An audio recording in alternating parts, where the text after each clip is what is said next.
Thanks very much for joining in. Our first query today is coming in from Chennai, and on the line we have Sarvanan S. Mr. Sarvanan, good afternoon. How can we help you?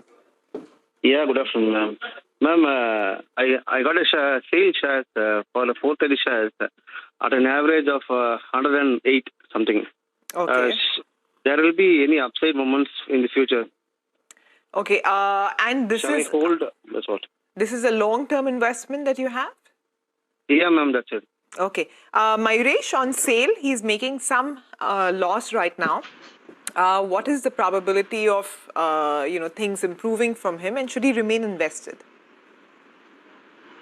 So afternoon, Sumera. Two things are happening in the ferrous space itself, which are a little bit of a headwind for the entire industry as a whole. One, I think the kind of developments happening with the real estate developers in China, the run to the banks that we've probably seen. I think a large expectation is that the kind of demand-supply dynamics in China, at least, might get a little bit on the softer side, which means that the steel demand dynamics come off, both in terms of realizations and what probably happens in terms of volume growth.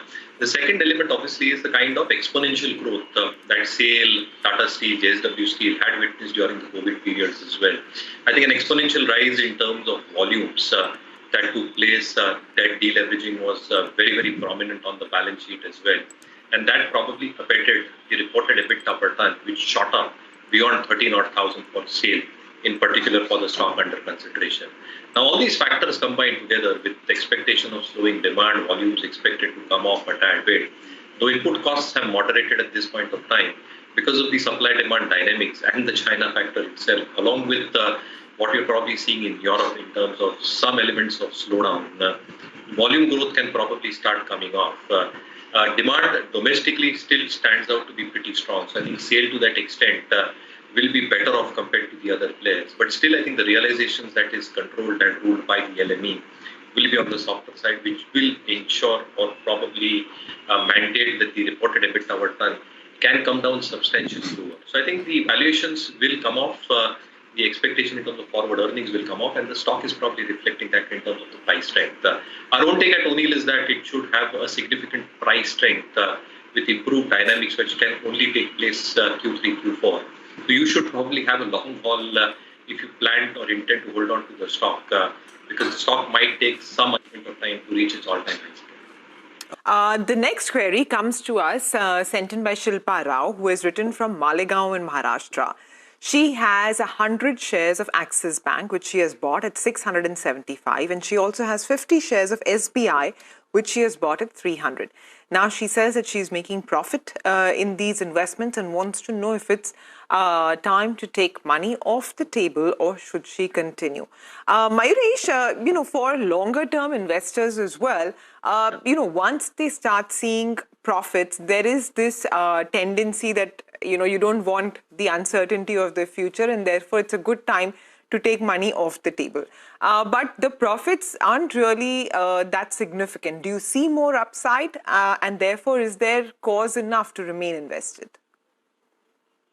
So, Sumera, you're absolutely right.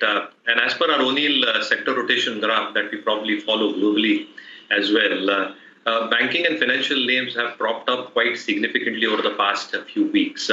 I think they're clearly coming into the quadrant of improving and outperforming, which basically means that the kind of earnings pedigree that we expect from banking stocks should largely hold up even in a rising interest rate environment.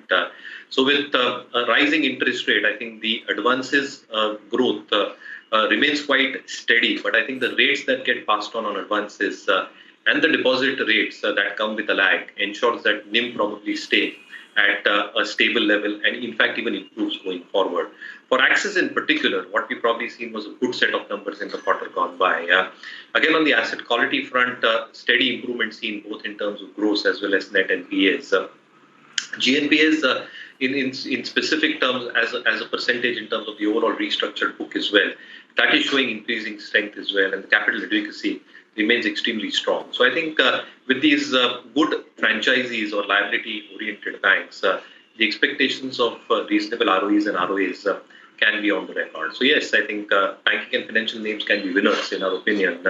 You should be there for the long haul. I think you cannot see these things from a quarter or two perspective. I think you have to probably see this over the next 3 to 4 years. And for economic like ours, financial services, including banks, are going to do the heavy lifting in terms of advance growth. Similarly, for SBI, I think the kind of losses that they had on the treasury book, the elevated provisioning that they probably did. I think a couple of factors did dampen the kind of expectation, but you probably should also understand that it was more or less in terms of the spike that we saw in yields. And this will not be a repetitive phenomena as far as the non-interest income of the treasury book is concerned. On the NII front, as for Axis Bank and the sector as a whole, I think steady growth expected. NIMs should be steady as well.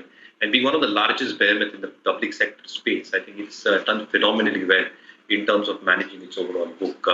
And therefore, the return on shareholders measured through ROEs that we probably track at O'Neill seems very stable as well. So yeah, look out for the long haul, extend your horizon, and these names probably look good in the Indian context over the next 2 to 3 years. Okay, next up, we have a query coming in from Reena Patel. She has written in from Ahmedabad.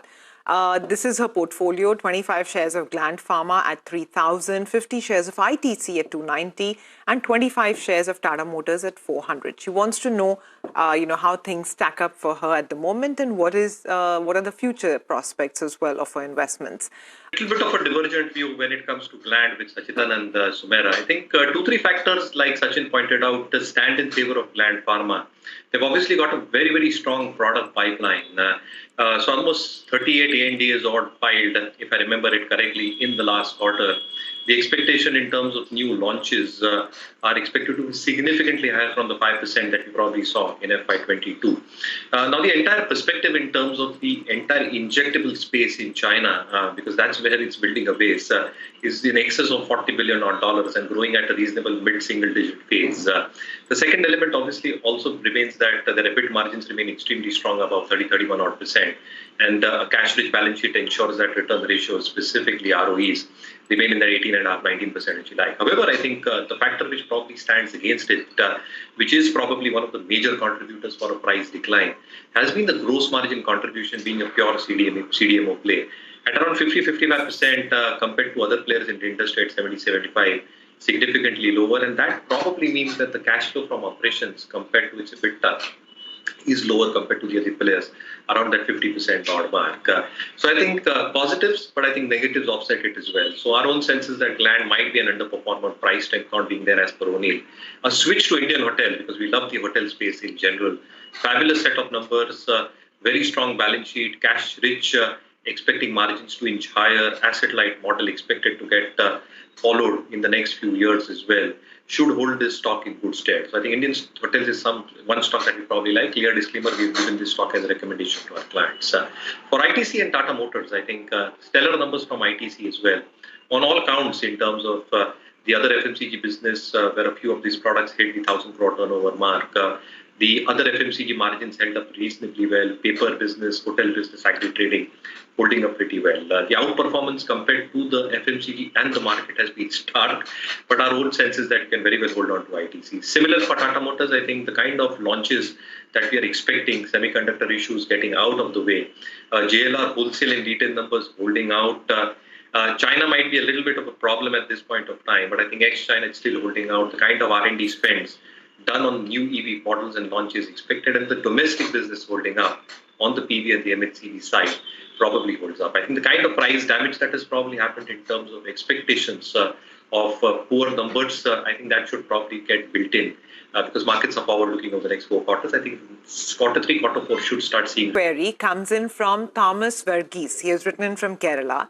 He has 300 shares of Bharat Electronics at 110 and 500 shares of Tata Tele at 119. Now wants to know if, this is a good time to add in more shares, at least for BEL. As he says, bonus shares have just been announced.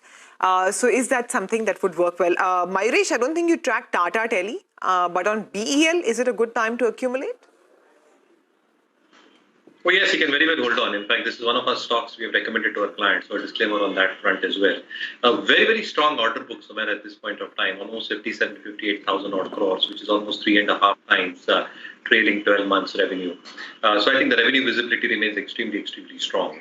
The second element in terms of some shortages that they witnessed in the past quarter for semiconductors, input cost pressures, margins still held up pretty well. So I think the large expectations in terms of margins between that 20-21% band should continue very well. The third element in terms of the order book, not just for defense, but what they're also doing in terms of the non-defense order book, it's almost 12% in FY22. Expectation is that it should largely start dropping higher.